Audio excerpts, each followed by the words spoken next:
Shoutout kay Katsakino Dukusin, Juan Solege, kay Jason Mendoza at sa iba pa nating taga-subaybay. At ngayon ang balita natin, maraming naniniwala na itong si Jeric Balanza ay hindi daw magtataga dito sa Magnolia at stopover lang niya ang kanyang destinasyon ay magiging trade asset. At parang ganyan nga ang mangyayari dahil ang balita natin mukhang itong si Jeric Balanza hindi nga magtataga sa Magnolia at eventually ite-trade din. At ang mukhang nakikita natin dito ay ang magiging kapalit ay si Anthony Semerad nitong NLEX Road Warriors. Maraming pagbabago na mangyayari dito sa NLEX ayon dito sa latest report na lumabas dito sa Spin PH. Mukhang itong si Coach Frankie Lima hindi bibigyan ng extension at ang ibig niya sabihin magkakaroon din ng mga changes sa lineup nila. At mukhang ang mangyayari nga itong si Semerad ay mapupunta dito sa Magnolia kapalit nitong si Jeric Balanza. Ito si Balanza mahusay na scorer yan kaya sa tingin ko mababagay yan dito sa Magnolia, dito sa NLEX Road Warriors at magkakaroon sila ng magandang sabihin na nating addition. Samantala naman itong Magnolia kung makuha itong si Anthony Semerad magkakaroon sila nung shooter na hinahanap naman nitong si Coach Chito Victolero. Sabihin natin na hindi kalibre ni Arvin Tolentino itong si Anthony Semerad. Pero malaki pa rin ang may itulong yan dito sa kanyang lineup at lalo na alam natin na itong si Anthony Semerad ay very physical defender.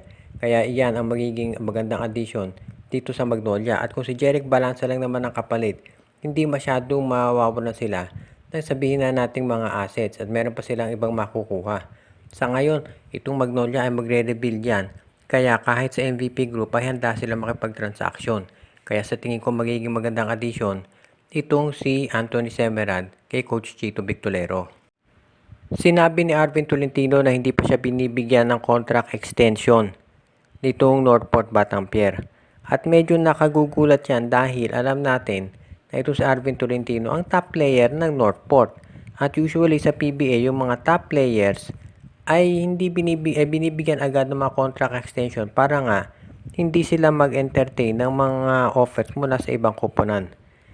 Pero itong Northport ay hindi pa raw yun ginagawa. So sa ngayon sinabi ni Arvin wala siyang magagawa dyan kung hindi mag-focus na lamang dito sa kanyang ginagawa ngayon na pagpapractice.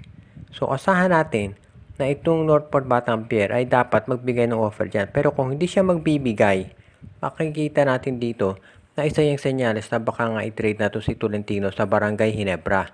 Nakita natin dito sa talo ng Ginebra sa Meralco kagabi na kulang sila sa scorer. Kaya malamang ito si Arvin Tolentino ay kunin nila.